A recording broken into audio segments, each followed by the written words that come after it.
بسم اللہ الرحمن الرحیم۔ السلام علیکم۔ جہنم سے جنت میں داخلہ کیوں؟ جہنم کے اندر وہ آدمی اس قدر چلائیں گے کہ ان کی چیخ و پکار کی وجہ سے ایک ہنگامہ پیدا ہو جائے گا۔ آخرکار اللہ تعالیٰ دونوں کو جہنم سے نکالنے کا فیصلہ فرمائے گا اور ان سے پوچھے گا کہ تم اس قدر کیوں چلا رہے تھے۔ اور یہ ابو ہریرہ رضی اللہ عنہ نے جناب رسول صلی اللہ علیہ وآلہ وسلم سے مروی کیا ہے۔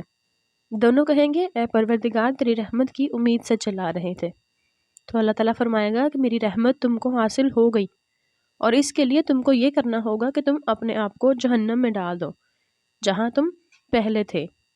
دونوں ساتھ میں جائیں گے مگر دونوں میں سے ایک اپنے آپ کو جہنم میں ڈال دے گا، اللہ تعالیٰ اس کے لیے جہنم کو ٹھنڈا کر دے گا، اور دوسرا اپنے آپ کو جہنم میں نہیں ڈالے گا۔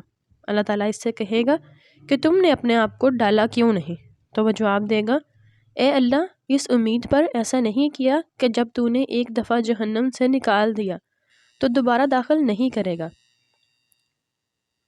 اسی لیے اللہ تعالیٰ دونوں کو جنت میں داخل فرما دے گا، پہلے والے کو اس لیے کہ اس نے اللہ کے حکم میں کوئی کوتاہی نہیں کی بلکہ اس کی تعمیل کی، اور دوسرے کو اس لیے کہ اس نے اللہ کی رحمت پر پوری طرح یقین اور بھروسہ رکھا کہ اللہ تعالیٰ دوبارہ اپنی رحمت سے جہنم میں داخل نہیں کرے گا۔